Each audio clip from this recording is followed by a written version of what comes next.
दर्शकों का बिहार स्वाभिमान आंदोलन के पेज पर आज हमारे साथ दो हमारे ऐसे वक्ता अतिथि जिनके परिचय के विषय में कुछ बताना जरूरी नहीं है। राष्ट्रीय फलक पर हम इन लोगों को जानते हैं। हमारे साथ जुड़ रहे हैं डॉक्टर संजय पंकज, प्रख्यात कवि, और देवीलाल जी हमारे साथ जुड़ रहे हैं। आप दोनों का सादर आमंत्रण। नमस्कार। बहुत देवीलाल बहुत जी धन्यवाद, स्वागत है। भाजपा कार्य समिति के सदस्य हैं और एक बहुत अच्छे नेता, एक अच्छे वक्ता के रूप में इनको जाना जाता है मुजफ्फरपुर शहर में। सर, आज हम लोग, जैसा कि आज का विषय है कि सुशासन में चरम पर महिला अपराध और आहत होता बिहार का स्वाभिमान। हम जानते हैं कि बिहार वो भूमि है जिसने पूरे विश्व को ज्ञान की अगर हम बात करें तो बुद्ध की जन्म कर्मभूमि और महावीर की जन्मभूमि रही है बिहार। और बिहार से पूरे विश्व के स्तर पे अगर कहें तो ज्ञान का प्रकाश फैला है, ज्ञान की रोशनी गई है। वो बिहार कहीं ना कहीं आज एक अंधकार की तरफ बढ़ता हुआ दिख रहा है। अगर हम बात करें अपराध की, तो आए दिन लगातार महिलाओं के साथ जिस तरह की बर्बरता, जिस तरह का कह सकते हैं कि अपराध घटित होता चला आ रहा है, तो कहीं ना कहीं ये समाज के लिए एक बहुत ही चिंतन का विषय है। बहुत ही सोचने की जरूरत है कि हम किस दिशा में अग्रसर हो रहे हैं। तो हमारे साथ हमारे अग्रज और बहुत ही इस विषय पे उनकी कई सारी रचनाएं, कई सारी किताबें आ चुकी हैं। तो मैं सीधे सीधे आमंत्रित करता हूं डॉक्टर संजय पंकज जी को कि आप बताएं कि बिहार में जो परिदृश्य है और खासकर मुजफ्फरपुर की जो स्थिति है, जहां हम देख रहे हैं कि महिलाएं और हमारी बच्चियां आज महफूज नहीं है अपने घर तक, तो आखिर ऐसा कैसे हो रहा है और इस पर हमारी क्या प्रतिक्रिया है, एक संवेदनशील, एक सजग बुद्धिजीवी के रूप में। तो सर, आप इस पे बताएं। बहुत बहुत धन्यवाद। बिहार स्वाभिमान आंदोलन को बहुत बहुत साधुवाद। और प्रवीण जी, बहुत अच्छा विषय और बहुत अच्छी शुरुआत की। और आज हमारे साथ समाज के जागृत व्यक्तित्व आदरणीय देवीलाल भाई उपस्थित हैं। तो बात आज बहुत है, हम लोग जिस समाज में रहते हैं उस समाज की बर्बरता भी देख रहे हैं, उस समाज की संस्कृति भी देख रहे हैं। बिहार जगत जननी सीता की प्राकट्य स्थली है। बिहार मंडन मिश्र की सहधर्मिणी विदुषी भारती मिश्र की धरती है। बिहार गणतंत्र की जननी है और एक से एक महिमामयी स्त्री शक्ति, स्त्री अस्मिता इस बिहार में हुई हैं, जिनकी पहचान न केवल उस काल में बल्कि वे कालजयी होकर आज भी प्रेरणा के रूप में, आज भी स्त्री के आत्मविश्वास को जागृत करने के लिए हमारे समक्ष उदाहरण और आदर्श की तरफ प्रस्तुत है। लेकिन उसी बिहार की पावन धरती, जिस धरती ने साक्षात धरती को स्त्री के रूप में, सीता के रूप में अभिनंदित किया था, आज उसी बिहार में जब स्त्रियां अपमानित होती हैं, स्त्रियां असुरक्षित होती हैं और विशेष रूप से हमारी बेटियों को जिस अभिशाप को झेलना पड़ता है, जिस अपराध का शिकार होना पड़ता है और उनके प्रति जो दृष्टिकोण है और उनके साथ जिस तरह की बर्बरता की जाती है, वह कहीं से भी क्षम्य नहीं है, बल्कि वह इतना निंदनीय है। हमारी इससे परंपरा कलंकित होती है।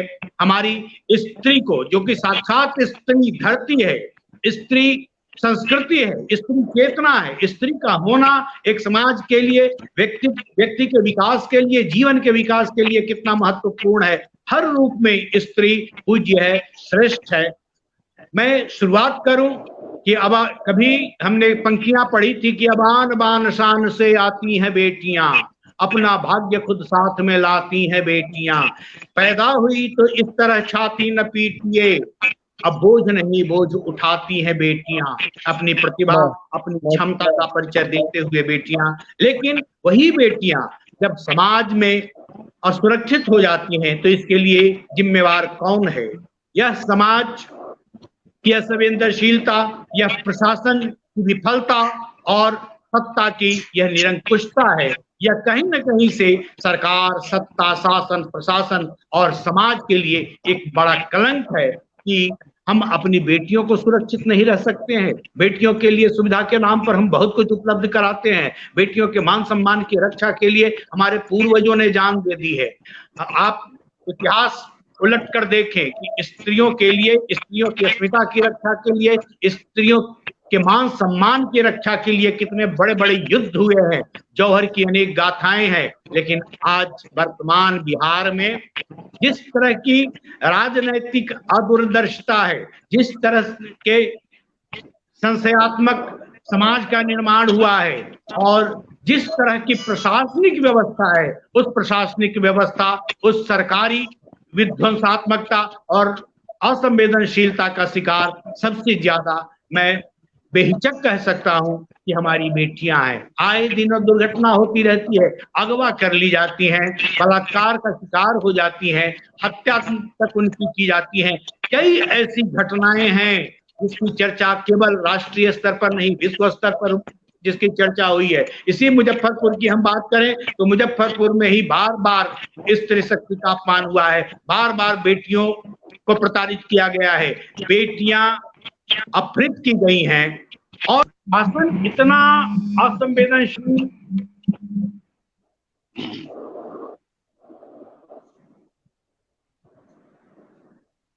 और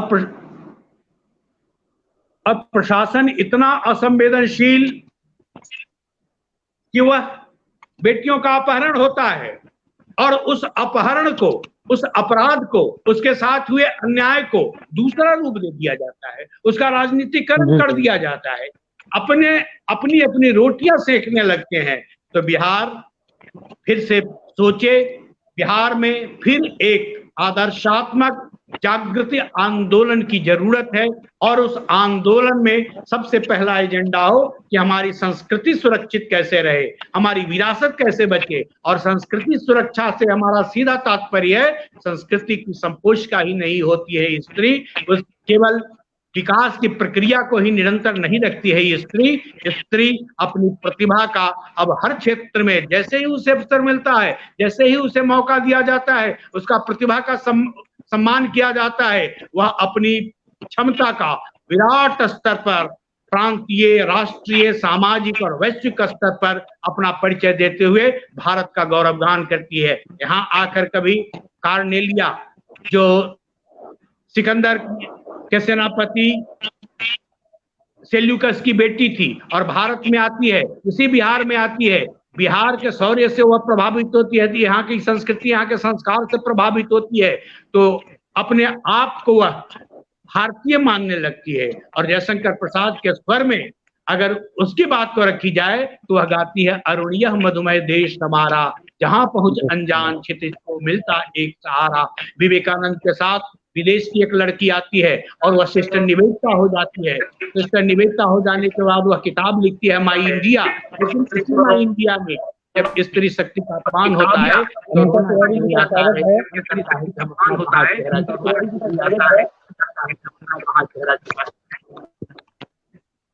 बहुत बहुत स्वागत अपनी स्त्री शक्ति का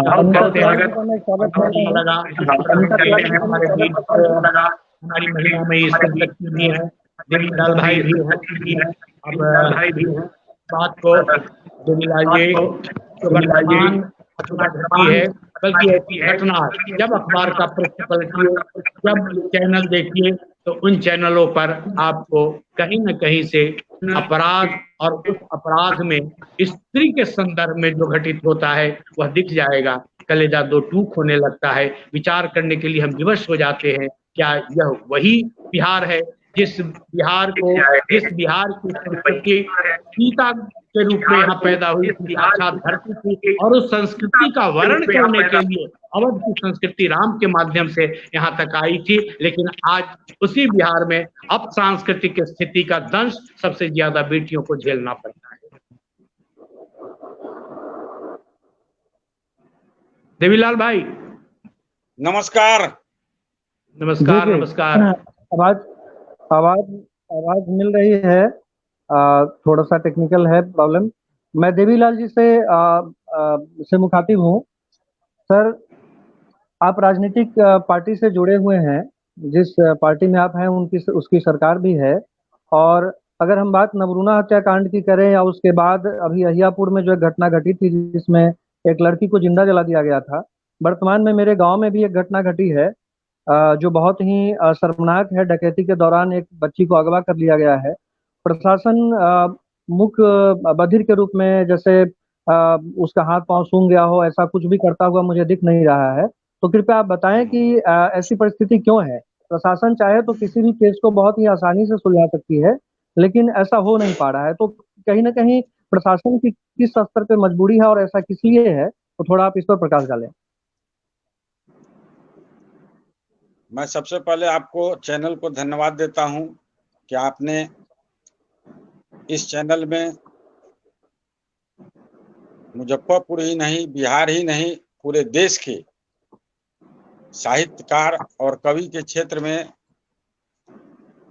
जाने जाने वाले संजय पंकज जी को आपने इस चैनल पर लाया है। तो बड़े गर्व की बात है। अपराध पर मैं बोलूंगा और बराबर बोलता रहा हूं, जिसके चलते मुझे कई बार प्रताड़ना भी झेलनी पड़ी है। मैं प्रताड़ित भी हुआ हूं और मैं सबको सहन करता हूं, लेकिन मैं कभी भी घबराया नहीं। संजय पंकज जी जी मुजफ्फरपुर के विकास के लिए, मुजफ्फरपुर में जिस क्षेत्र में कवि और साहित्यकार के क्षेत्र में जब इनका कदम पड़ा, तब से हम लोग की एक जान पहचान है और बराबर इनके कार्यक्रमों में मैं जाया करता था। इनके जन्मदिन पर भी जाया करता था और इनके रंगशाला के लिए भी बराबर मैंने प्रयास किया कि कोई अच्छा जनप्रतिनिधि मुजफ्फरपुर में आए, चाहे वह सांसद हो, राज्यसभा का सांसद हो, चाहे विधायक हो, कि मुजफ्फरपुर पटना के बाद एक रंगशाला क्षेत्र में, पटना भी नहीं है उससे ज्यादा मुजफ्फरपुर के साहित्यकार और कविकार जो है, सही बात, लोग सांस्कृतिक गतिविधि ज्यादा है। यहाँ बराबर कोई ना कोई साप्ताहिक कार्यक्रम प्रतिदिन होता रहता है। मैं कहता हूं कि अगर जिस दिन बुद्धिजीवी और साहित्यकार और कवि जग गया तो न यह अपराध रहेगा, न ये जो विकास का विनाश आप देख रहे हैं वो भी नहीं रहेगा। जब अगली पंक्ति में बुद्धिजीवी और साहित्यकार और कविकार आ जाए तो निश्चित रूप से ऐसे लोग दरकिनारे हो जाते हैं और ये चुप्पी लगा देते हैं, तब ऐसे लोगों का पदार्पण हो जाता है राजनीति। संजय पंकज जी हमारे लोक उम्मीदवार मुजफ्फरपुर के हुए हैं। मुझे बहुत ही प्रसन्नता हुई और सहे हृदय से मैंने इनको धन्यवाद दिया कि संजय पंकज जी आप बहुत अच्छा काम किया है। लेकिन इसके पहले मुजफ्फरपुर को आपने देखा है, विगत 15 वर्ष झेले हैं और 10 वर्ष जो अभी वर्तमान विधायक हैं और मंत्री भी हैं। ये सौभाग्य की बात है कि ये मंत्री भी हैं और कुछ नहीं कर पाए। जो स्मार्ट सिटी था, वो स्मार्ट सिटी मैं आपको बताऊं कि 4 वर्ष पूर्व स्मार्ट सिटी की घोषणा हुई और उस पर सारे लोग मुजफ्फरपुर वासी खुश हुए। एक खुशी की लहर मुजफ्फरपुर वासियों में दौड़ गई। लेकिन इस 4 वर्षों में न बिजली का पोल हटा, न टेलीफोन का बम्बा हटा, न अस्थायी जो दुकानदार रोड पर सब्जी वाले ठेले वाले लगाते हैं वो हटा, न एक अच्छा डीलक्स शौचालय का कोई निर्माण हुआ। हमारे संजय पंकज भाई आज बोल रहे थे, अरे नाला रोड तो बनाने का ये आपका काम है, एक जनप्रतिनिधि का काम है, लेकिन एक अच्छा रंगशाला, एक अच्छा मतलब पार्क, एक अच्छा स्कूल अगर हो जाता है शहर में, एक अच्छा ऑडिटोरियम हो जाता है, बेटियों की सुरक्षा रहेगी, तो ये बहुत बड़ी उपलब्धि होगी। और अपराध की बात है, आज शंभू पांडे जी दिगरा के निवासी के बेटी का अपहरण कर लिया गया। मैं इससे मर्माहत हूं, बहुत ही मर्माहत हूं। हमारे घर की एक बेटी को एक अपराधी उठा कर ले गए और पुलिस रंग दे रही है कि भाई ये लव अफेयर है। पुलिस की निष्क्रियता ये बतलाती है कि जब कोई बड़ा अपराध होता है तो उसका लिंक दूसरे से जोड़कर उसको जो है प्रभावित कर दिया जाता है और उसको रंग में भंग कर दिया जाता है। ये पुलिस का शुरू से ही ये परंपरा रही है। शंभू पांडे जी की लड़की हम सारे समाज की लड़की है और ये मुजफ्फरपुर पर काला धब्बा है। नौरूना कांड भी हुआ, ये भी काला एक धब्बा है। आज तक उनके परिवार को न्याय पुलिस नहीं दे पाई और न सीबीआई उसका जो है आज तक कोई रिजल्ट दे सका, जबकि केस सुप्रीम कोर्ट उसको जो है देख रहा मॉनिटरिंग कर रहा था, लेकिन उसको न्याय नहीं मिल पाया। मैं पूछना चाहता हूं पुलिस के पदाधिकारियों से कि बिहार सरकार आपको इतना सुख सुविधा दिया है कि इस जिले में IG, senior SSP, city SP, 5-5 DSP, 25 inspector, उसके बाद जितने थानेदार हैं, उसके बाद हवलदार हैं, उसके बाद सिपाही हैं, उसके बाद आपके पास होमगार्ड के सिपाही हैं। लगभग 15,000 से 20,000 स्ट्रेंथ है पुलिस का और अपराधी किने हैं? गिने चुने 12। 2 दर्जन अपराधी होंगे पूरे जिला में और अपराध करके चल जाते हैं, उसका रिजल्ट कुछ नहीं हो पाता। आज भी कैसे बहुत सारे अपराध हुए हैं जो अनुसंधान करके छोड़ दिया गया और लिख दिया जाता है कि अनुसंधान जारी है। ना अपराधी पकड़ाता है, ना उसको सजा मिलती है।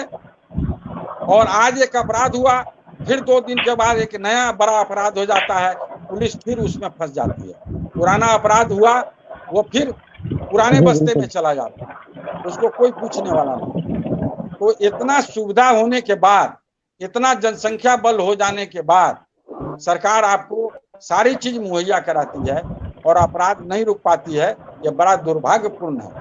हमारे जो बिहार सरकार है, श्री नीतीश कुमार जी, सुशील कुमार मोदी जी,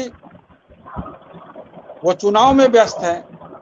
अपराध पर कैसे अंकुश लगेगा इस पर उनकी चिंता नहीं है। मैं पार्टी में हूं, मैं बराबर इस बात को उठाता रहता हूं, लेकिन इस पर कोई उचित कार्रवाई नहीं होती है।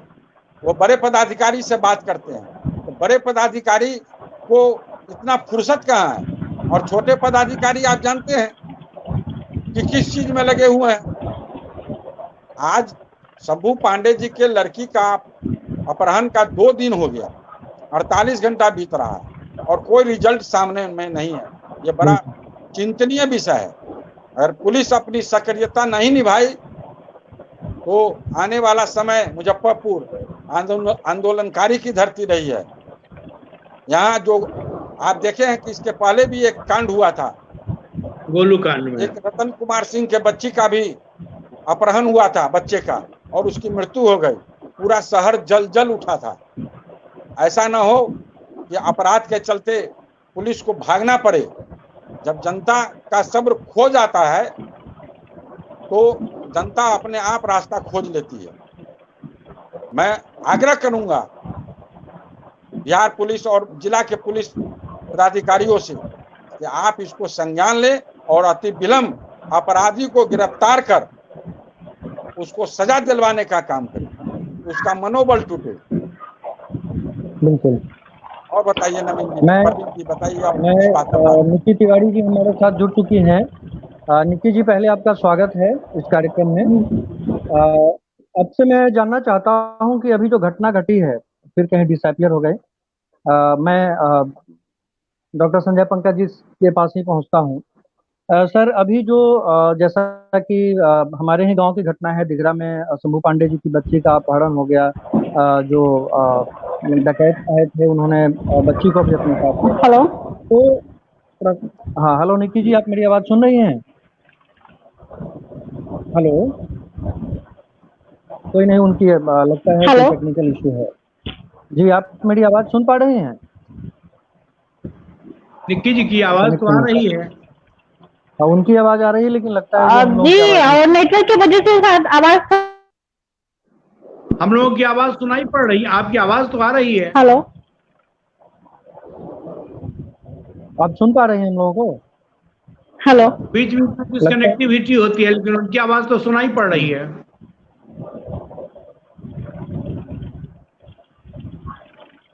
हेलो। जी मैं आपसे ही मुखातिब। प्रवीण जी जी, जी कोई घटना घटती जी है तो कोई व्यक्ति होता है, कोई स्थल होता है, कोई नाम होता है, लेकिन वह कलंक उस समाज के लिए भी है, व्यवस्था प्रशासन के लिए भी है, सत्ता के लिए भी है, और कहीं ना कहीं से देश के लिए भी है।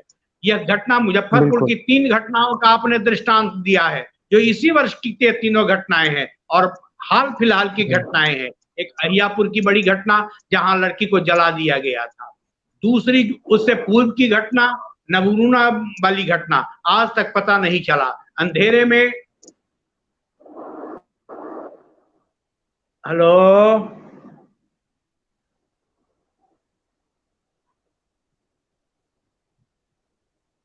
अंधेरे में हाथ पांव मार रही है सीबीआई। और अभी जो दिघरा गांव में घटना घटी है, ठीक है कि उसका सत्य क्या है यह तो अनुसंधान के बाद आएगा, लेकिन हमारे पुलिस पदाधिकारी जब यह बयान दे देते हैं तुरंत कि यह प्रेम प्रसंग का मामला है, लड़की गायब है, उसके अभिभावक कह रहे हैं, उसका समाज कह रहा है और यह सत्य है, चाहे कारण जो हो, कारण की पड़ताल बाद में की जाएगी, पहले आप ढूंढिए। तो आपका दायित्व बनता है कि लड़की कहाँ है, लड़की को ढूंढिए। और इसी भागम भाग में नवरूणा के संदर्भ में भी यह कहा गया था, सबके संदर्भ में यह कह दिया जाता है, प्रथम दृष्टया तुरंत यह बात कह दी जाती है जब भी किसी लड़की के साथ इस तरह की वारदात होती है तो, लेकिन समाज की लंपटता का जिक्र नहीं किया जाता है, समाज की दुर्दांतता का जिक्र नहीं किया जाता है। मैं समाज के भी समस्त लोगों से निवेदन कर रहा हूँ, उन अपराधियों से भी निवेदन कर रहा हूँ, यह अहिंसा की भूमि रही है। आपकी वह बेटी हो सकती है, आपकी बहन हो सकती है, आप भी संवेदनशील होइए। कितने दिनों तक आप जिंदा रहेंगे? अपराधियों का इतिहास काल यही नहीं होता है। रावण चला गया, कंस चला गया, दुर्योधन चला गया, अंगुलीमाल को बुद्ध की शरण में आना पड़ता है। इसलिए आप अपने भीतर की भी अपराध वृत्ति को छोड़ें, यह भारत के सांस्कृतिक पहचान नहीं है। जिस माँ की कोख से आपने जन्म लिया, जिस बहन ने आपकी कलाई पर राखी बांधने का काम किया, जिस बहन ने आप उसका अपहरण आप करते हैं, उसके साथ कुकृत्य करते हैं, उसके साथ अपराध घटित कराते हैं, यह केवल आपके लिए ही नहीं, आपके वंशजों और पूर्वजों के लिए भी और आने वाली संततियों के लिए भी कितना बड़ा कलंक है, कितना बड़ा अभिशाप है, इस बात को समझिए। यह देश आध्यात्मिक देश है, यह देश एक धार्मिक देश है, यह देश एक आदर्श देश है और विश्व बंधुत्व की बात करने वाला देश है, और यह देश आदिकाल से लेकर वर्तमान काल तक स्त्री शक्ति की पूजा करने वाला देश है, स्त्री में विश्वास करने वाला देश है। यह जननी को, जन्मभूमि को और भारत को माँ के रूप में देखता है, एक समान इस दर्जे में देखता है। आप क्यों नहीं, मातृवत परदारी सुख की हम बात करते हैं, यह केवल आदर्शवादी लोगों के लिए ही नहीं है, समस्त भारतीयों के लिए है। इस भाव को खंडित न होने दे, समाज भी आदर्श संतति की तैयारी में पूरा का पूरा ध्यान दे, और प्रशासन की भाषा सत्ता की भाषा होती है। सत्ता ही जहां की निरंकुश हो जाए, सत्ता ही जहां की असंवेदनशील हो जाए, सत्ता ही जहां की दिशाहीन हो जाए, सत्ता ही जहां के धृतराष्ट्र हो जाए, तो उसके सारे नौकरशाह, उसके सारे व्यवस्थापक, उसके प्रशासन तंत्र, सब के सब उसी भाषा का अनुकरण करते हैं। मैं सच कहता हूं, यह समय, जो समय लॉकडाउन और कोरोना के महासंकट से व्यतीत हुआ है, आज भी सत्ता को पता नहीं है कि कितना घर क्वारंटाइन है, कितने घर में कोरोना के रोगी हैं। अब तो मुजफ्फरपुर में बजबजाती नाले और प्रदूषित जल के कारण, जल जमाव के कारण डेंगू के शिकार हो रहे, पूरा का पूरा परिवार डेंगू का रोगी होकर घर में और हॉस्पिटल में पड़ा हुआ है, और इनको अपने चुनाव, अपनी अगली सत्ता की व्यवस्था की फिक्र लगी हुई है। इन्हें बेटियों के अपहरण की चिंता नहीं है। ये इतने जड़ हो गए हैं, ये इतने कुंद हो गए हैं, कब तक जिएंगे, कब तक इस सत्ता का उपयोग करेंगे? इसलिए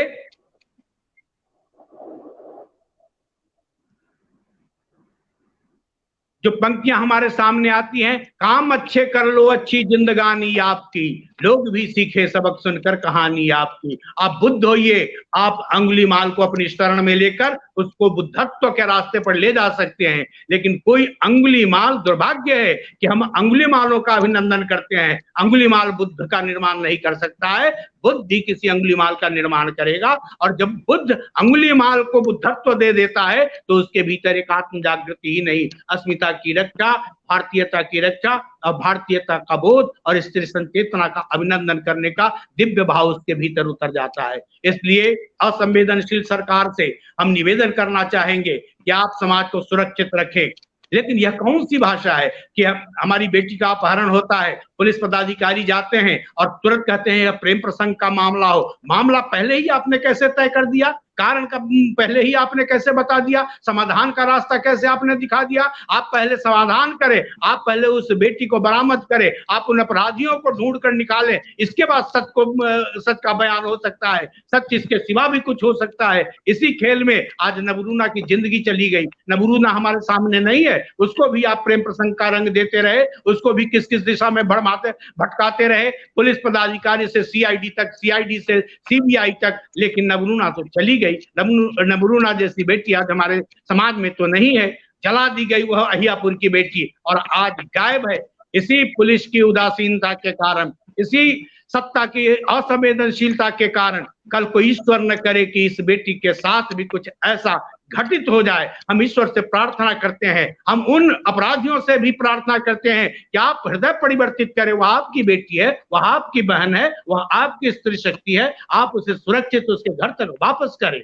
आपकी जो शिकायत हो सकती है, आपने जिन कारणों से डकैती की वह कारण अपनी जगह, लेकिन बेटी का अपहरण करना यह कितना जघन्य है। आपने अस्मिता का अपहरण किया है, आपने भारत माता की लज्जा का अपहरण किया है, आपने मातृशक्ति का अपहरण किया है, और इसका दंड आपको भुगतना पड़ेगा। वह दंड संवेदनशील कोई सरकार दे, संवेदनशील न्याय दे, कोई पदाधिकारी दे या ईश्वर दे, समाज दे, लेकिन यह दंड आपको भोगना पड़ेगा। इसलिए आपका भी हृदय परिवर्तित हो। बड़े बड़े लोगों का हृदय परिवर्तित हुआ है। रत्नाकर का हृदय जब बदल जाता है तो ऋषि महर्षि वाल्मीकि हो जाते हैं। अंगुलीमाल का हृदय परिवर्तित होता है, अशोक का हृदय परिवर्तित हुआ तो प्रियदर्शी अशोक हो जाता है। आप भी अपना हृदय परिवर्तित करें और उस बेटी को सुरक्षित वापस करें। और ये प्रशासन, पुलिस व्यवस्था के लोगों से मैं करबद्ध प्रार्थना करता हूं कि आप अपनी सक्रियता को, आप अपने सारे तंत्रों को इतना मजबूत कर दें और दूसरे को कहते हैं कि बयानबाजी से बचिए, और ये तुरंत बयान दे देते हैं कि प्रथम दृष्टया या अंततः या प्रेम प्रसंग का मामला है। मामला जो रहे, लेकिन बरामद करना पहले आपका धर्म है। यही बात उठी थी गोलू अपहरण कांड में, जब माताओं ने, अभिभावकों ने जाकर शिकायत किया था तो एक वरीय पुलिस पदाधिकारी ने कहा था कि बच्चों को सुरक्षित रखने की और संभालने की जवाबदेही आपकी है। समाज ही इतना सजग हो जाता, समाज के अच्छे लोग सीना से सीना भिड़ाकर अपराधियों का मुकाबला कर सकने में सक्षम होते तो फिर पुलिस व्यवस्था की जरूरत क्या थी, फिर सरकार की व्यवस्था जरूरत क्या थी, जब स्वयं ही सब लोग अनुशासित हो जाते। लेकिन कहीं न कहीं से नकारात्मक बुद्धि के लोगों का प्रचलन आदिकाल से वर्तमान काल तक है। इसीलिए वह तंत्र है, वह पूरा का पूरा तंत्र समाज की सुरक्षा के लिए है, हमारी सुरक्षा के लिए है, जनता की सुरक्षा के लिए है। लेकिन दुर्भाग्य यह कि वह तंत्र भी जब संचालित होने लगता है धन से, बल से, सत्ता से, प्रभाव से, तो बहुत दुख होता है। हम अपनी सुरक्षा का इजहार करने किसके पास जाएं? हमारे साथ जो अपराध घटित होता है उसके लिए न्याय की चाहना करने हम कहाँ जाएं? यह एक बहुत बड़ा प्रश्न है। और मैं फिर निवेदन करता हूं कि जगना पड़ेगा, समाज को जगना पड़ेगा। पूरा शैक्षणिक जो प्रचलन है, शैक्षणिक जो ढांचा है, दुर्भाग्य है कि जो शिक्षक समाज की रीढ़ होते हैं उन शिक्षकों को शैक्षणिक कार्य के अलावे अन्य कार्यों में लगा दिया जाता है। जब वे अपने वाजिब मांग के लिए प्रदर्शन करते हैं, जो उनका जनतांत्रिक अधिकार है, संवैधानिक अधिकार है, तो उनकी इस तरह से बुरी तरह से बर्बर पिटाई कर दी जाती है। एक शिक्षक की पिटाई करके आप किस तरह की वीरता का प्रदर्शन करते हैं? पीटना है तो अपराधियों को पीटिए, पीटना है तो गलत लोगों को पीटिए, पीटना है तो जो हत्यारे हैं उनको दंडित कीजिए, घूसखोरों को दंडित कीजिए। आप रद्दी सड़क बनाने वाले ठेकेदारों का अभिनंदन करते हैं, उनको ठोकने की, पीटने की आपके पास कोई गुंजाइश नहीं है। समाज के भद्र लोगों पर आप अपना पूरा बल दिखाते हैं, ये कितना दुर्भाग्य है। ये लोग भी, ये पुरुष भी, 4-5 जो भी डकैत रहे हो, अपराधी रहे हो, आप एक बेटी का अपहरण करते हैं, यही आपकी ताकत है, यही आपकी नैतिकता है। और उसकी खोज के लिए जब पुलिस जाती है तो पुलिस भी जिस तरह का बयान देती है, समाज के लोग भी, ये धरना प्रदर्शन से क्या होता है, सामाजिक आमूल परिवर्तन की बात करें, आप आंदोलन करें, आप दबिश बनाएं, आप इस निरंकुश संवेदनशील सत्ता के विरोध में मजबूत आवाज उठाएं। आपकी आवाज क्यों बंद हो गई? एक दिन यह हवा, एक दिन यह आंधी, एक दिन यह चिंगारी आपके घर तक भी आएगी। यह मत सोचिए कि यह दूसरी बेटी थी, यह आपके घर की बेटी थी। काश किसी दिन आपकी बेटी तक भी हाथ आ सकते हैं अपराधी के, किसी दिन आपकी भी स्त्री शक्ति का अपहरण हो सकता है, किसी दिन पुलिस आकर इसी तरह की भाषा में आपसे बात करेगी, उस दिन आपके हृदय पर क्या बीतेगा। इसलिए समाज के सारे लोगों को जगने की जरूरत है और इस अंधी व्यवस्था को झकझोरने की जरूरत है। अच्छे लोग, अगर संवेदनशील लोग सत्ता में बैठे हुए हैं, पहले तो भिक्षुक होकर रहते सम्राट, दया दिखाते घर घर घूम, लेकिन इस कोरोना काल में हमारे माननीय जो बिहार के सत्ता के सर्वोच्च पद पर बैठे हुए हैं, वे घर से बाहर नहीं निकले। इसी पड़ोस की हम बात करें तो योगी जी हर दिन हॉस्पिटल में जा रहे थे, रोगियों से बातचीत कर रहे थे, लेकिन आज कोरोना के संकट काल में, आज बाढ़ की विभीषिका में हवाई सर्वेक्षण करने में क्या बहादुरी है। आप जल विहार करते हुए, जल में डूबते उतराते हुए जाकर जनता के दुख दर्दों को देखते, तब महसूस थे। हम तो कवि हैं, साहित्यकार हैं, दूसरों के भीतर का दर्द हम पीते हैं, हम जलते हैं, इसके बाद हम फिर अमृत उगलते हैं। हम तो पूरे संसार का शिव की तरह निष्पान करते हैं और चाहते हैं कि संसार अमृतत्व से भर जाए। इसलिए ये इसकी जितनी निंदा की जाए, जितनी भर्त्सना की जाए, और हम तो कहेंगे देवीलाल भाई जैसे आज के अगुआ लोग जग, उनसे हम लोग काम करते हुए प्रसन्नता का अनुभव करेंगे। हम निक्की जी जैसी महिला शक्ति का आह्वान करते हैं कि आइए हम आवाज बुलंद करें और एक से एक, वह ठीक उसी तरह साथी हाथ बढ़ाना। क्या होता है, किसी घर में बेटी पैदा होती है, फेंक दी जाती है। बेटियों की कन्या भ्रूण, माने बचपन से लेकर, भ्रूण से लेकर वृद्धावस्था तक हमारी स्त्रियों को कितना झेलना पड़ता है। विधवा के रूप में भी झेलना पड़ता है, सधवा के रूप में भी झेलना पड़ता है, बेटी के रूप में भी झेलना पड़ता है, माँ के रूप में भी झेलना पड़ता है, बहन के रूप में भी झेलना पड़ता है। लंपट लानत लांछना, पीड़ा का इतिहास, नर की है सहभागिता, नारी का उपहास, नारी का हम उपहास उड़ाते हैं, लेकिन उसकी उस जर्जरावस्था के लिए, उसकी दुर्वस्था के लिए जिम्मेवार कौन है? जिम्मेवार यही पुरुष प्रधान समाज है, यही निरंकुश सत्ता है, यही अंधा प्रशासन है। जिस प्रशासन से हम सुरक्षा की बात करते हैं, यह तो चने वाली बात है कि चना अपनी फरियाद लेकर भगवान के यहाँ गया, जब उसने अपनी महिमा का बखान किया तो भगवान भी लोग ग्रसित हो गए और चने को खाने की ओर बढ़े। तो यही है, जहां जहां फरियाद करने जाते हैं, इससे सबसे बड़ी भूमिका समाज की है, सामाजिक परिवर्तन की भूमिका है। आज विद्यालयों से नैतिक शिक्षा, संस्कार की शिक्षा, आदर्श शिक्षा को विलुप्त कर दिया गया है और शिक्षा को जो ढांचा हुआ, देवीलाल भाई जैसे लोग कैसी शिक्षा व्यवस्था में पले बढ़े हैं, हम लोग कैसी शिक्षा व्यवस्था में पले बढ़े हैं, बल्कि इस देश का वह अनेक राष्ट्रपति किस शिक्षा व्यवस्था में पले बढ़े थे, तो वे सब जिस शिक्षा व्यवस्था में पले बढ़े थे, उस समाज में गुरुओं के प्रति बड़ा ही आदर भाव था, स्त्रियों के प्रति सम्मान भाव था और भीतर नैतिकता का बीजारोपण किया जाता था। आज नैतिकता ही गुम है, गायब है, दिशाहीन हो गए और दिशाहीनता के शिकार हमारी व्यवस्था है। वो क्या दिखाए राह जिन्हें खुद अपना पता नहीं, उन्हें अपना ही पता नहीं है कि हमारी कौन सी दिशा होनी चाहिए, समाज के साथ हमारा व्यवहार सरोकार कैसा हो। समाज के लोगों की महती भूमिका होती है, उनका दायित्व तो बढ़ जाता है। इसलिए प्रवीण भाई, इस अच्छे विषय के लिए, इस झकझोरने वाले संदर्भ के लिए मैं फिर बधाई देता हूं, शुभकामनाएं देता हूं। और आइए हम सभी इकट्ठा हों और इस बर्बरता के विरुद्ध आवाज बुलंद करें, सामाजिक परिवर्तन की बात करें, निरंकुश सत्ता की आंख में आंख डालकर, उंगली डालकर उनको हृदय परिवर्तन के लिए हम विवश करें।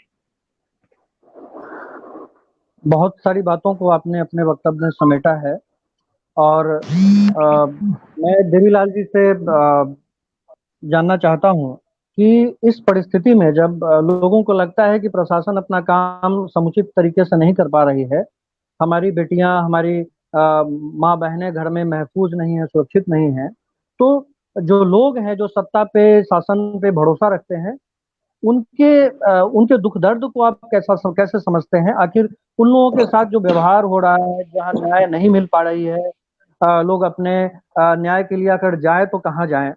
तो आप मुझे बताइए कि कैसे जो लोगों के अंदर उबाल है, जो गुस्सा है, प्रशासन अपना काम नहीं कर पा रही है, तो कैसे लोगों के भी मन में ये विश्वास जगे कि प्रशासन, पुलिस और जो सत्ता के लोग हैं वो हमें न्याय दे पाएंगे?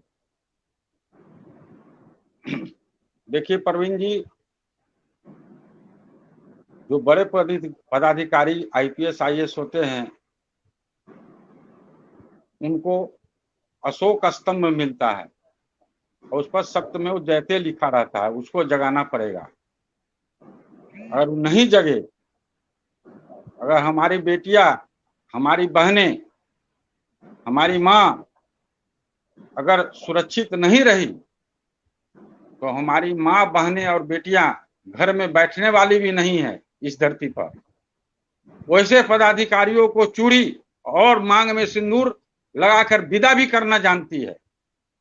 ये जगाने की बात है। अगर मैं प्रशासन को चुनौती देता हूं कि अगर 24 घंटे के अंदर में शंभू पांडे की लड़की बरामद नहीं हुई तो शहर उस गोलू कांड की तरह फिर से जलने लगेगा और पुलिस अपना जान बचाने के लिए फिर रास्ता खोजेगी। उबाल तो है, बहुत उबाल है। इस बार मैं दावा करता हूं कि जितने लोग अभी आक्रोशित हैं इस कांड से, लोग, आम आदमी में चर्चा हो गई है। पूरे इस जिला में 25 लाख लोग इस चीज को देख रहे हैं कि पुलिस प्रशासन निष्क्रिय हो गया है और अपराध से लोग जूझ रहे हैं। हमारी घर की बेटी, बहू, व्यापारी, आम जनमानस सुरक्षित नहीं है। तो इस तरीके से अगर पुलिस नहीं सुधरेगी तो जनता सुधारना भी जानती है। जनता सर्वोपरि है।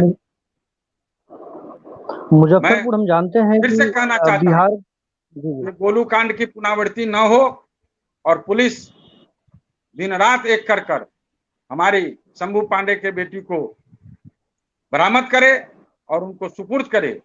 हमारे संजय पंकज भाई ने एक बहुत बड़ी बात कही है कि पुलिस अनुसंधान के पहले इसको प्रेम प्रसंग से जोड़ देती है।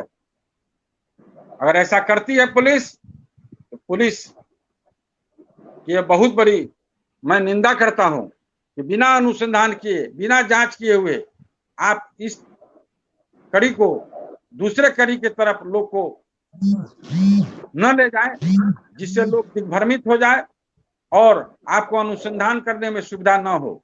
आप अपना पल्ला झाड़िए मत। मैं कहता हूं, एक दुबका सूरी करके एक महिला आईपीएस आई थी, आरके सिंह करके उस गोलू कांड के बाद यहाँ एसएसपी आए थे। शहर के अपराधी कहां भाग गए थे? एक अपराध घटता था, जो अपराध घटता था, अमित लोढ़ा करके एक एसएसपी आए थे। मैं अमित लोढ़ा से मिला, आरके सिंह से भी मिला और दीपिका सूरी से भी मिला। 24 घंटे के अंदर में रिजल्ट देती थी। बोला देवीलाल जी आप जाइए, 24 घंटा के बाद फिर आप देखिएगा और नहीं मिला तो आप फिर हमको फोन कीजिएगा। 24 घंटे के अंदर में रिजल्ट आता था। किंतु सर मैं आपको यहाँ पे रोकना चाहूंगा। वही जो है अशोक स्तंभ है। मैं अशोक स्तंभ को जोड़ना चाहता हूं कि आप जगिए और अपराध पर अंकुश लगाइए, और जनमानस सुरक्षित नहीं रहेगा तो आप भी सुरक्षित नहीं रहिएगा। पूरा मैं यहाँ पे आपको रोकना चाहूंगा देवीलाल जी, पूरा बिहार जलेगा।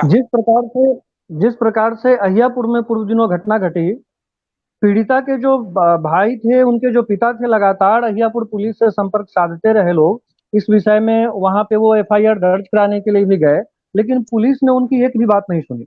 और जब घटना घटित हो जाती है उस लड़की को जिंदा जला दिया जाता है, तब पुलिस महकमा कहीं ना कहीं जो है सक्रिय होती है।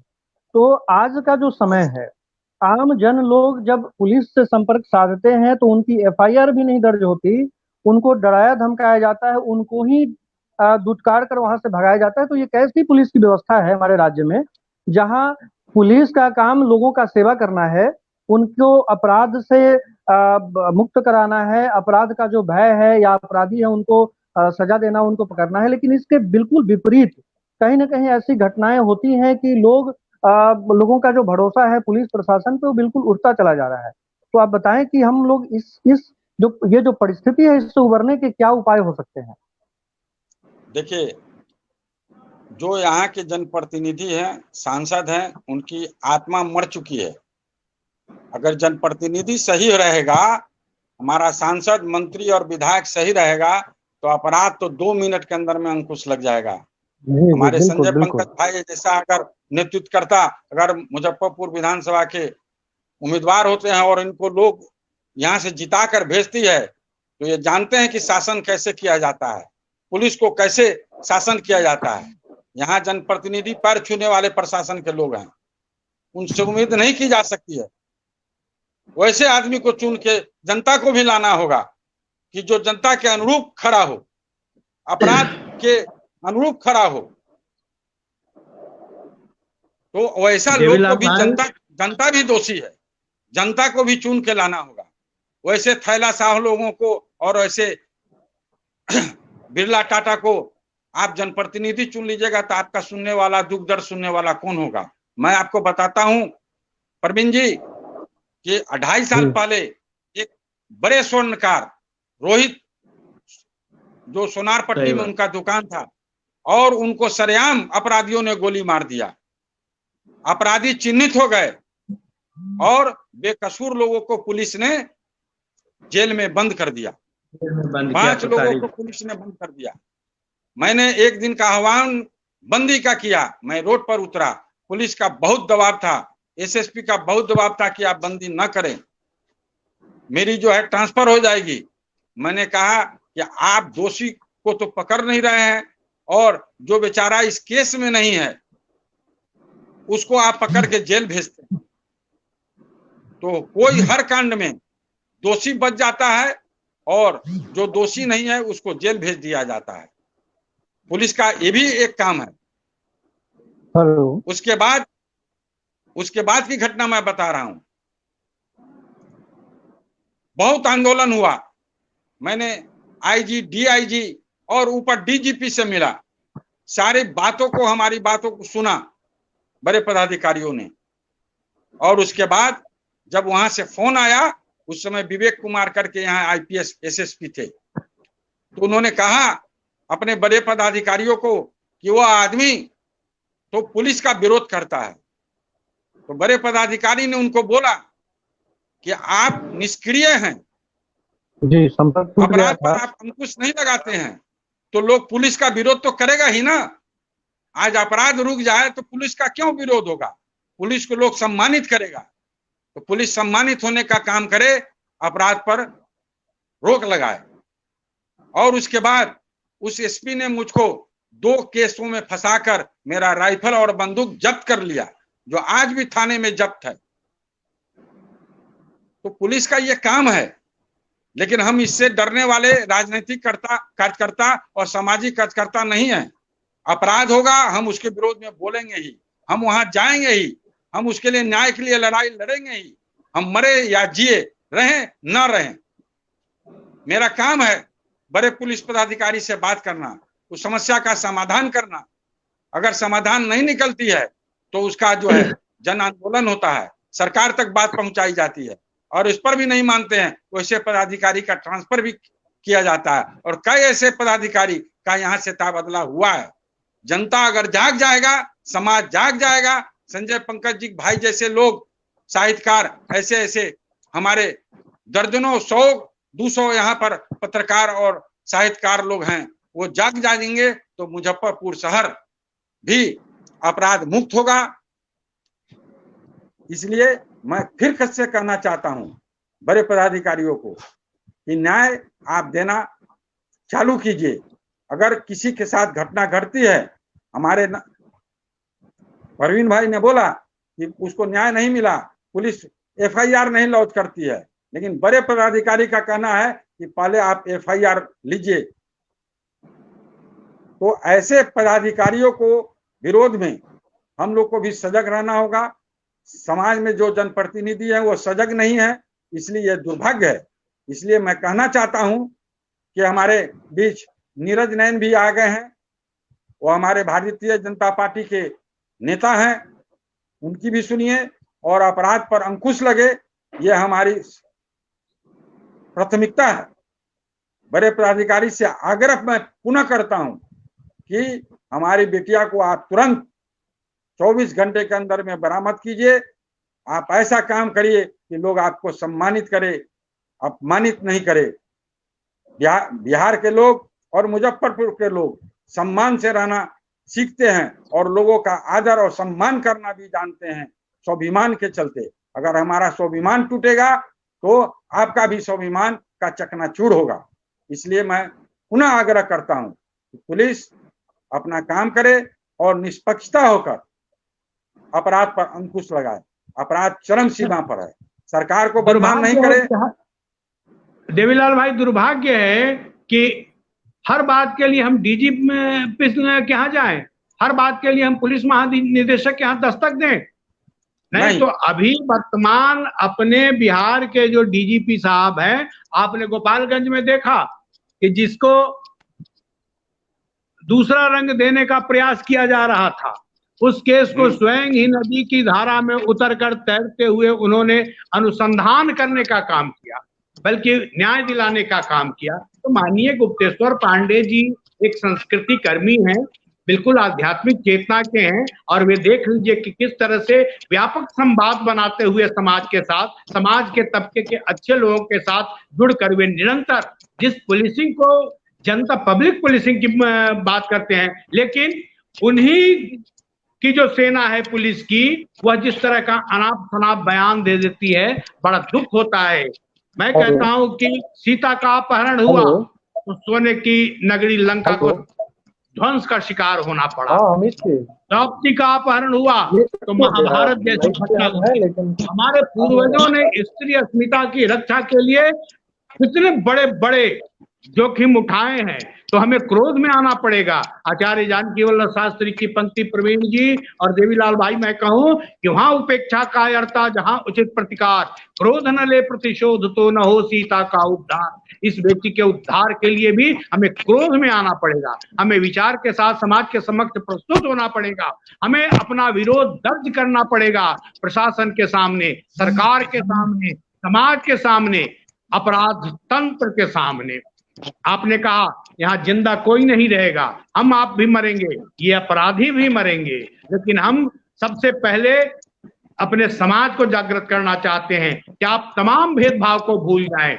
यह पुलिस पदाधिकारी भी, यह सत्ता भी इस बात को न भूले कि अपराध तंत्र इतना बढ़ता चला जाएगा तो कल यही इन्हीं अपराधियों के हाथ आपकी गर्दन पर, आपके घर में, आपकी बहु बेटियों के पास तक यही हाथ जाएंगे। उस दिन आपके मन पर क्या घटित होगा। इसलिए जागिए, निरंकुश सत्ता जागे, निरंकुश और असंवेदनशील प्रशासन जागे, जागे समाज के सारे लोग और हृदय परिवर्तन करें, अपराधी तंत्र भी, क्योंकि यह एक सामान्य सी घटना नहीं है, यह एक संस्कृति पर आघात किया गया है।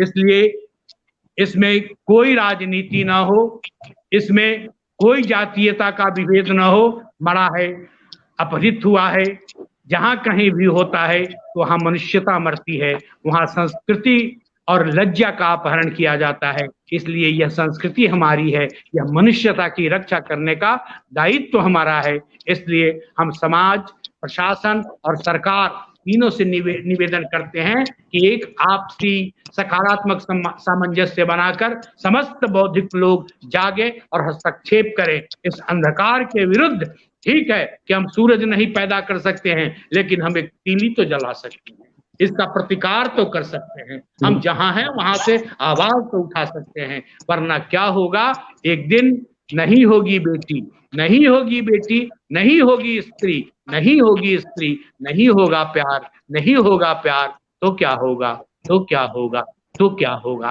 तो हमारी आत्मा का अपहरण हुआ है, हमारे भविष्य का अपहरण हुआ है, सृजन की प्रक्रिया का अपहरण हुआ है। इसलिए इस मातृशक्ति की रक्षा के लिए, इस अपहरण के कलंक से मुक्ति के लिए पुलिस भी सचेत हो, वरना देवीलाल भाई ने एकदम ठीक कहा है कि यह शहर धीरे धीरे खौल रहा है। यह शहर आपकी करतूतों से, आपकी नालायकियत से, कि हम अपराधी को झेलते हैं, हम केस दर्ज करने जाते हैं, तो वहां भी आप हमारी आवाज नहीं सुनते हैं। आप किस काम के लिए हैं, किस मर्ज की दवा है। इसलिए जब सरकार हमारी व्यवस्था न सोचेगी, प्रशासन हमारी व्यवस्था न सोचेगा, समाज हमारी व्यवस्था के लिए नहीं जगेगा, तो फिर क्या हम घुट घुट कर जीवन जीते रहें। आप भी भोगेंगे, आप भी जिएंगे। स्त्री का अपमान समाज का अपमान है, स्त्री का अपहरण समाज की चेतना का अपहरण है। इसलिए समस्त लोगों से मैं करबद्ध निवेदन करता हूं कि आप जागिए, पहल कीजिए, आवाज बुलंद कीजिए और बिल्कुल हाथ से हाथ मिलाकर मशाल जलाइए, विरोध कीजिए। प्रतिवाद का स्वर तेज होगा। हम उस परिवार के साथ केवल सहानुभूति न रखें, बल्कि उनके साथ हम आवाज बुलंद करते हुए इस सत्ता को भी झकझोरने का काम करें। महिला उत्पीड़न की घटनाएं लगातार बढ़ती चली जा रही हैं। आए दिन अपने शहर में नहीं, बिहार प्रांत के विभिन्न शहरों में ऐसी घटनाएं हम देखते हैं। अभी आपने कहा कि राजनीति जो हमारे सत्तासीन लोग हैं, उनकी शायद मंशा नहीं होती, वो शायद इतने सक्षम नहीं है कि अपराध मुक्त समाज की स्थापना कर सके। जिस तरह से अपराध का जो है समायोजित हो रहा है, उस अपराध के गठजोड़ वाली राजनीति से हम कितनी उम्मीद कर सकते हैं कि भयमुक्त और समाज की स्थापना हो पाएगी। देवीलाल जी, मैं इस पे आपकी टिप्पणी चाहता हूं। देखिए, अपराध पर तो अंकुश लगाया ही जा सकता है, लेकिन चेहरा वैसा होना चाहिए। जी, मैं पहले भी बोल चुका हूं कि एक ऐसे पुलिस पदाधिकारी ऐसे आते हैं जो रातों रात अपराधी जो है शहर छोड़ के चल देते हैं, बोरिया बिस्तर बांध के चल देते हैं। बिल्कुल बिल्कुल। तो वैसे पदाधिकारियों को मुजफ्फरपुर की जनता हमेशा सम्मानित भी की है, उनकी विदाई समारोह भी की है। लोग के आंखों से आंसू बहे हैं, उनको रोकने के लिए लोग संघर्ष किए हैं, रोड पर उतरे हैं। जो अच्छे पदाधिकारी जब भी मुजफ्फरपुर में आते हैं, उनको तुरंत हटा लिया जाता है। ये हमारे समझ से परे की चीज है। सत्ता में मैं तो कभी उस पद पर बैठा नहीं हूं, मैं जनप्रतिनिधि के रूप में कभी बैठा नहीं हूं जो इसका अनुभव हो। मैं एक, जैसे संजय पंकज जी अपने क्षेत्र में हैं, उसी तरीके से एक सामाजिक और राजनीतिक कार्यकर्ता के रूप में आप लोग के बीच में हैं और मैं काम कर रहा हूं। तो हमारी जहां तक पहुंच है, जहां तक पुलिस पदाधिकारी को समझाने की बात है, मुझको, मैं घटना बताता हूं कि एक पुलिस पदाधिकारी हमारे वारंट का लेकर इंतजार कर रहे थे गिरफ्तारी का, और मैं एसएसपी के कार्यालय में खुद चला गया, चल के। वो मुझको चेहरा देख के अवाक रह गए। अरे भाई, आप पर वारंट है, हम क्या कोई आपराधिक वारंट? अपराधी छोड़ेंगे क्यों नहीं जाएंगे? मैं क्यों डरेंगे? एक हत्या हुई है, वो आपको मोतीपुर बाजार में हुई थी, और उसमें मरने वाले के परिवार ने एफआईआर लॉन्च नहीं लिया जा रहा था, तो वो सड़क पर रोड जाम किए थे, तो उन लोगों पर एफआईआर कर दिया गया थानेदार के द्वारा। और जिस दिन क्रियाक्रम था, पुलिस जो है अपनी जीप लेकर पहुंच गई, क्रियाक्रम चल रहा है और गिरफ्तार करने के लिए पुलिस उसी परिवार के सदस्य को पहुंच गई। अपराधी तो पकड़ाया नहीं, और उल्टे मरने वाले के परिवार को पकड़ने के लिए पुलिस पहुंच गई। वहां से हमको फोन आया, मैं दौड़े दौड़े जो है एसपी के यहाँ गया। हम कहे, साहब बताइए, जिस घर में मृत्यु हुआ हो और किसी कारणवश वो अपना अपराध एफआईआर दर्ज कराने के लिए थाने में गया और थाना दर्ज नहीं किया, तो उसके विरोध में वो सड़क रोड जाम किया, पुलिस ने जो है क्या कहते हैं FIR लॉन्च कर ली, तो आज उसका क्रियाक्रम है और पुलिस जो है क्या कहते हैं उसको गिरफ्तार करने पहुंच गई और अपराधी अभी तक पकड़ाया नहीं। तो उन्होंने तुरंत DSP को फोन किया और उस जो पुलिस पदाधिकारी थानेदार गए थे उस पर रोक लगाए और उस बोले कि तुरंत इसको अनुसंधान करके इस सबको निकालो और उसको न्याय दिए। तो सामाजिक कार्यकर्ता का जो क्षमता है वो करता ही है, वो रुकने वाला नहीं है।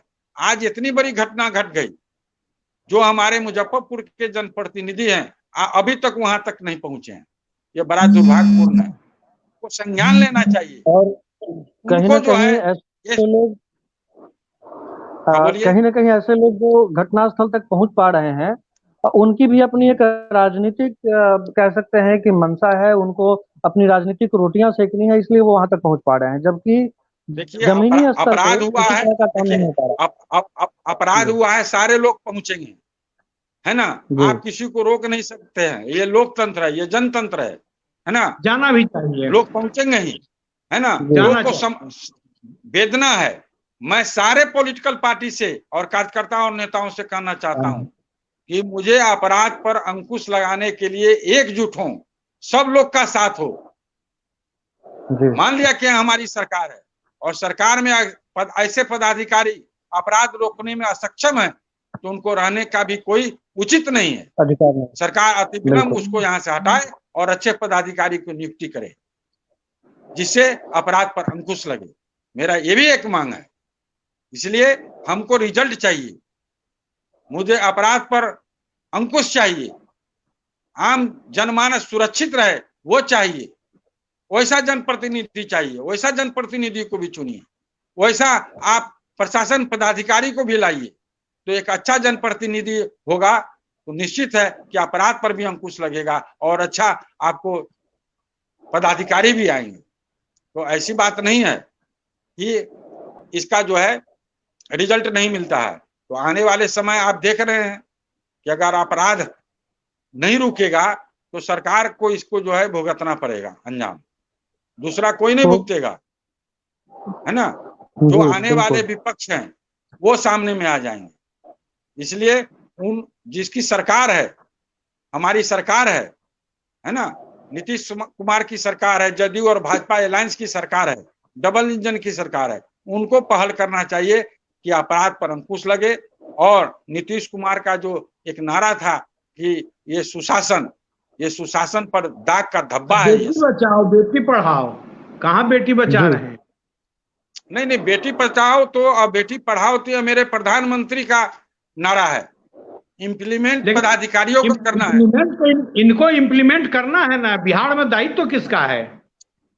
बिहार में दायित्व है पदाधिकारियों का, नेता का है संजय पंकज भाई, लेकिन जी। वो जो है इसके अनुरूप खड़े नहीं है। वो प्रधानमंत्री का सोच जो है सही है, बहुत सही सोच है, लेकिन ये लोग क्या कर रहे हैं? उनको बदनाम कर रहे हैं। ऐसे लोगों को हटाया जाए। और आपने जो बीड़ा उठाया है बहुत ही, मैं इससे प्रसन्न हूं कि आप कम से कम आगे बढ़ें और आपने जो कर रहे हैं उससे लोग, समाज आगे बढ़ेगा, समाज पीछे नहीं जाएगा, समाज आगे बढ़ेगा, समाज को नया दिशा मिलेगा।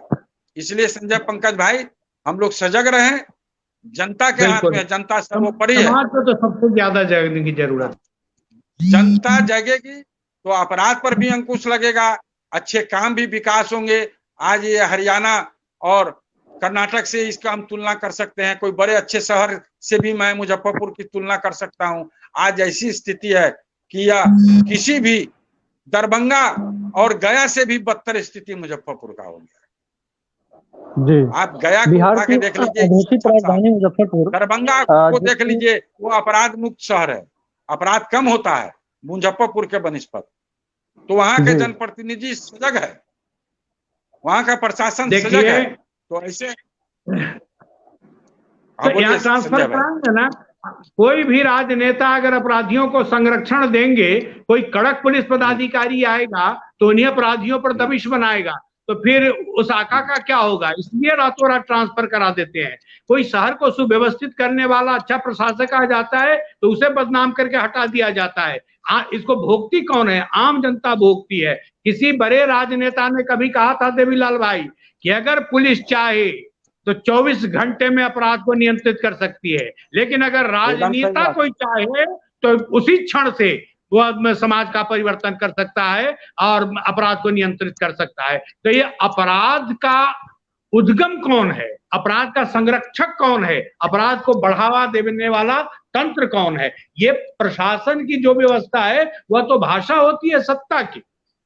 आज एक हमारा मजबूत प्रधानमंत्री खड़ा होता है देश में तो संपूर्ण संसार में वह पूजा जाता है। चीन को भी अपनी अकड़ ढीली कर लेनी पड़ती है और बड़े बड़े राष्ट्राध्यक्ष सीधे उससे बात करते, इतना दूरदर्शी, इतना समर्पित अपने राष्ट्र के लिए वह। लेकिन उसके साथ के जो लोग हैं, उसका अनुसरण करने वाले जो लोग हैं, उनकी नीतियों को आप उनकी अच्छी नीतियों को समाज में न स्थापित करेंगे, व्यवस्था में न स्थापित करेंगे तो फिर यह हमारी विफलता, हमारे समाज की हानि है। इसलिए उनकी दूरदर्शिता का हम लाभ उठाएं और संवेदनशील सत्ता को गढ़ने की दिशा में, संवेदनशील समाज के निर्माण की दिशा में हम पहल करें। और आपने बड़ा अच्छा कहा, सारे राजनेता आएंगे, आना चाहिए, चिंतक आएंगे, विचारक आएंगे, इससे एक वातावरण बनेगा। लेकिन मैं तमाम राजनेताओं से भी अनुरोध करता हूं कि आप अपराध तंत्र को संरक्षण न दें, उनको बढ़ावा न दें। जहां कहीं भी हो उनके मनोबल को तोड़ें और उन्हें समझाएं। समझाते हुए अगर न समझें तो उनके लिए न्यायिक प्रक्रिया है, उनके लिए कानून भी है, उनके लिए प्रशासन का डंडा भी है, लेकिन उनका हृदय परिवर्तन होना चाहिए। और यह मैं फिर कहता हूं, यह किसी बेटी का नहीं, यह हमारी अस्मिता का, हमारी पहचान का, हमारी राष्ट्रीयता का, हमारी भारतीयता का, हमारी विरासत का यह अपहरण हुआ है और इसके लिए हर आदमी को लज्जा में डूबना चाहिए। संजय पंकज भाई, मुजफ्फरपुर जो है, जैसा कि आज आप जानते हैं, महेश बाबू की धरती रही है। मुजफ्फरपुर श्यामनंदन साहे की धरती रही है। मुजफ्फरपुर दिग्विजय बाबू की धरती रही है। मुजफ्फरपुर ललितेश्वर प्रसाद शाही की धरती रही है। मुजफ्फरपुर रामदेव शर्मा की धरती रही है। मुजफ्फरपुर रघुनाथ पांडे की धरती रही है। आज देखिए कहाँ हैं उनके परिवार के लोग, कहाँ हैं? सही बात, बिल्कुल सही बात। लोग भूल गए। आप ऐसा काम कीजिए कि लोग आपकी भूले नहीं। आज आप राम वृक्ष बेनीपुरी जी को याद करते हैं, क्यों याद करते हैं? बात? उनके कृतियों को याद करते हैं, उनके विचारों को याद करते हैं, उनके किए हुए कामों को याद करते हैं। तो संजय पंकज भाई, आप जिस क्षेत्र में बढ़े हैं और जिस क्षेत्र में आना चाहते हैं, मैं आपसे उम्मीद करता हूँ आप आगे बढ़े। हम लोग हैं, हम अपने पूर्वज कवि दिनकर की पंक्तियों के साथ सारे चुप और सोए हुए लोगों को जगाना चाहेंगे। समर शेष है, नहीं पाप का भागी केवल व्याध, जो तटस्थ हैं समय लिखेगा उनका भी अपराध को आगे आना पड़ेगा। समाज के एक एक व्यक्ति को जगना पड़ेगा, अपनी सुरक्षा के लिए ही नहीं, अपनी सुव्यवस्था के लिए भी हर खूंटे को मजबूत करना पड़ेगा।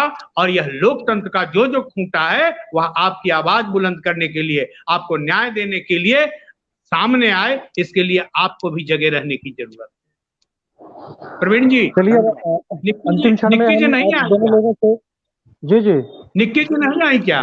नहीं, निक्की जी नहीं जुड़ पाई, कोई टेक्निकल कारण था, इसलिए नहीं जुड़ पाई। चलिए आज का जो विषय हमारा था कि सुशासन में चरम पर महिला अपराध और आहत होता बिहार का स्वाभिमान। मैं आप लोगों से संक्षिप्त टिप्पणी कुछ ही मिनटों की चाहता हूं। इस विषय पे बहुत अच्छी बातें आप लोगों ने रखी हैं और हम लोगों का मार्गदर्शन किया है बिहार के लोगों को, खासकर मुजफ्फरपुर के लोगों को, जहां अपराध चरम सीमा पे है, अपराध की पराकाष्ठा है, जहां की लड़कियों को भी अगवा करके ले जाया जा रहा है। तो एक संक्षिप्त टिप्पणी 2-2 मिनट का मैं आप लोगों से चाहता हूं कि किस प्रकार से ये बिहार का जो खोता हुआ स्वाभिमान है, इसको हम कैसे पा सकते हैं। क्या हमें राजनीतिक परिवर्तन की जरूरत है, या लोक चेतना की जरूरत है, या हमें कुछ ऐसे सुव्यवस्था की आवश्यकता है जिसके होने के बाद ही हम समाज में इस तरह की भयमुक्त समाज की स्थापना कर सकते हैं, जहां हमारी बेटियां सुरक्षित हो, जहां हमारी माँ बहनें सुरक्षित हो, और हम आगे प्रगति के पथ पर अग्रसर हो सके। तो आपकी संक्षिप्त टिप्पणी, देवीलाल जी हमारे साथ हैं, और डॉक्टर संजय पंकज जी संक्षिप्त टिप्पणी में हमारा मार्गदर्शन करें। मैं कहूं, लोक चेतना जी जी। और व्यवस्था परिवर्तन भी बहुत अनिवार्य है। बिना इस दोनों के, आप कहते हैं एक तरफ सुशासन की सरकार, आपका दिया हुआ नारा है, जहां बेटियां असुरक्षित, जहां समाज डरा डरा, जहां हमारे बच्चे बिल्कुल घर से स्कूल तक जाएं और स्कूल से घर तक लौटें, और इस बीच में उनके सारे अभिभावक आशंका ग्रसित रहें। जिस समाज में हम ठीक ढंग से निश्चिंता के साथ निडर होकर निकल नहीं सकते हैं, 24 घंटा हमारा होना चाहिए, 24 घंटे हमें निडर होना चाहिए, हमारी सुरक्षा समाज के हर व्यक्ति का दायित्व होना चाहिए, समाज के हर तंत्र का दायित्व होना चाहिए, तब न सुशासन। राम राज्य की हम बात करते हैं तो राम राज्य का अर्थ भी समझना चाहिए। सिर्फ अपने ढंग से सुशासन का नारा दे देने से सुशासन नहीं होता है, जबकि चारों तरफ कीचड़ है, सिर से सीने में कभी, पेट से पांवों में कभी, एक जगह हो तो कहे दर्द इधर होता है। हम पूरा दर्द ग्रसित है और तब भी कहें कि हम स्वस्थ हैं। कुशासन संपूर्ण जगह है, संपूर्ण जगह अपराध तंत्र हावी है, संपूर्ण जगह भ्रष्टाचार है, संपूर्ण तंत्र ढीला है, और तब आप सुशासन की बात करते हैं। यह शब्दों का दुरुपयोग न किया जाए, आप शासन ही अच्छा कर लेंगे, वही है। और इसके लिए कसम भी खाने की जरूरत नहीं, नारा भी करने की जरूरत नहीं। अपनी तो हर बात कसम, हम कसम नहीं खाया करते। अब काम कीजिए, आपको कहने की जरूरत नहीं होगी, नारा गढ़ने की जरूरत नहीं होगी। इसलिए बेटियों की सुरक्षा के लिए स्थिति परिवर्तन की भी अनिवार्यता है, लोक जागृति की भी जरूरत है, और समाज के जो तथाकथित सज्जन और बुद्धिजीवी लोग हैं, उनको तो व्यक्ति का जोखिम उठाना पड़ेगा, घर से बाहर निकलना पड़ेगा। आप सुरक्षित वातावरण चाहते हैं और घर से बाहर निकलकर आवाज बुलंद नहीं कीजिएगा तो आपके शीश महल पर भी बड़ा पत्थर किसी दिन गिरेगा। इसलिए घर में बैठकर, एक शेर है ना, ऐ मौज बला दे दो चार थपेरे उनको भी, जो साहिल से तूफान का नजारा करते हैं, तो किसी दिन तूफान उनके दर तक भी पहुंचेगा। समाज में जब भ्रष्टाचार का सुनामी खड़ा होता है तो बड़े बड़े राजमहल ध्वस्त हो जाते हैं। इसलिए सब लोगों को बोलने की जरूरत है, सब लोगों को पहल करने की जरूरत है। देवीलाल जी, प्रवीण जी, संजय पंकज भाई जी को मैं धन्यवाद देना चाहता हूं, अच्छा मार्गदर्शन दिए और लोगों के बीच में अपनी बात को रखा। देखिए, व्यवस्था में परिवर्तन के लिए सबसे पहला जरूरी है कि जो ये अंगूठा छाप जनप्रतिनिधि को टिकट मिलता है, थैलाशाहों को टिकट मिलता है, उसकी परंपरा बंद हो।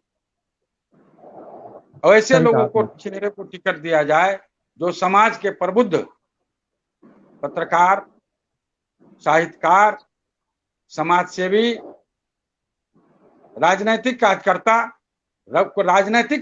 को तो टिकट दिया ही नहीं जाता है। एक गरीब कार्यकर्ता को दरकिनारे कर दिया जाता है कि भाई ये सक्षम नहीं है, उसकी योग्यता नहीं है।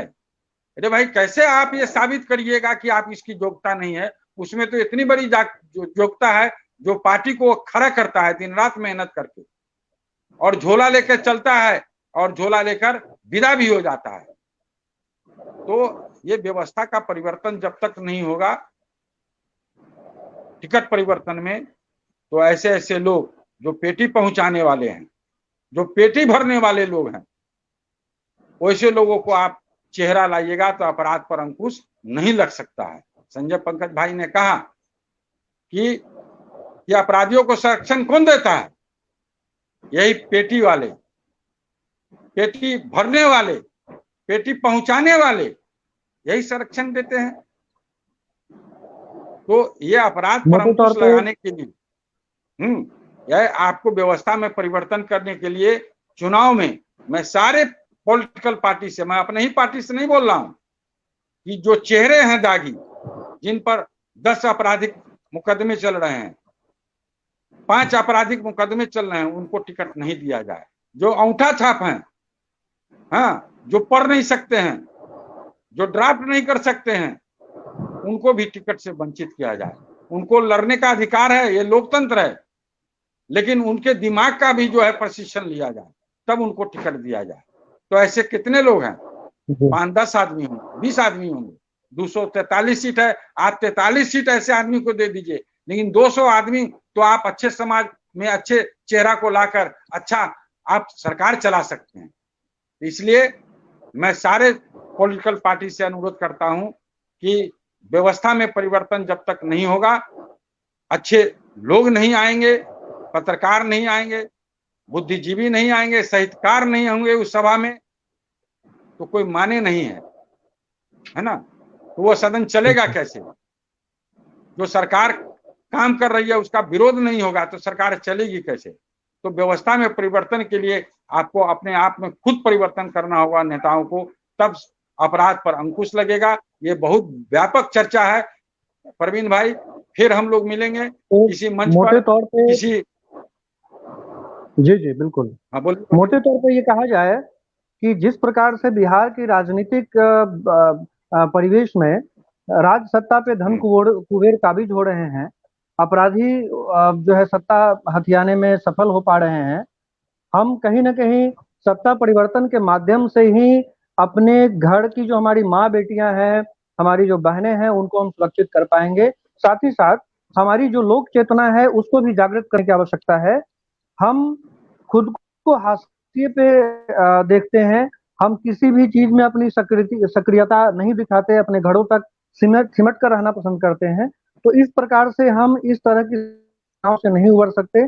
आप दोनों अतिथियों का बहुत बहुत मैं आभार व्यक्त करता हूं बिहार स्वाभिमान आंदोलन की तरफ से कि आप जैसे देवीलाल जी जैसे प्रख्यात विद्वान, एक प्रखर वक्ता, डॉक्टर संजय पंकज राष्ट्रीय स्तर के कवि और अखिल भारतीय साहित्य परिषद के आप महामंत्री भी हैं। मैं आप दोनों लोगों का हार्दिक हार्दिक आभार व्यक्त करता हूं अपनी तरफ से कि आप इस कार्यक्रम से जुड़े और अवश्य ही हमारे कार्यक्रम को जितने लोग सुनेंगे और सुन रहे हैं उनमें जरूर इस चेतना और इस तरह की बात पहुंची है, एक सकारात्मक जो है मार्गदर्शन मिला है कि किस प्रकार से हम इस तरह की जन समस्याओं से उबर सकते हैं और अपने हमारे बिहार का जो गौरवशाली अतीत रहा है, हमारे बिहार का जो बिहार की जो परंपरा है, जो सांस्कृतिक हमारी जो भूमि है, जो हमारा धरोहर है, उसको हम कहीं ना कहीं सहेज पाएंगे। और साथ ही साथ मुजफ्फरपुर जो कि बिहार की अघोषित सांस्कृतिक राजधानी है, यहाँ जन्म लेने का भी हमें गर्व होता है। तो हम इन सभी समस्याओं से उबर पाएंगे और जो हमारा गौरवशाली अतीत है उसको स्थापित कर पाएंगे। तो आप दोनों लोगों का फिर से पुनः पुनः धन्यवाद कि आप इस कार्यक्रम से जुड़े और आगे भी हम लोग इस तरह के मंच पे मुखातिब होते रहेंगे। तो आप लोगों का सादर बहुत बहुत धन्यवाद। बिहार स्वाभिमान आंदोलन के नेतृत्व को भी साधुवाद, अमित जी को भी, अरंगेश जी को भी, और नीरज जी लगातार उपस्थित थे। इसमें हमको लगता है कि वो तिवारी जी भी आई, उनको भी बहुत बहुत साधुवाद। संजय पंकज जी और प्रवीण कुमार जी, नीरज नयन जी और तिवारी जी को, बहनों को मैं धन्यवाद देता हूं कि उन्होंने सुना, और पूरे दर्शकों को मैं तहे दिल से शुक्रिया अदा करता हूं कि आज के अपराध पर और जो ये अपराध हुआ है जी उस पर अंकुश लगे शुक्रिया और हम लोग संगठित हो। पुनः धन्यवाद आप सभी लोगों को। जी।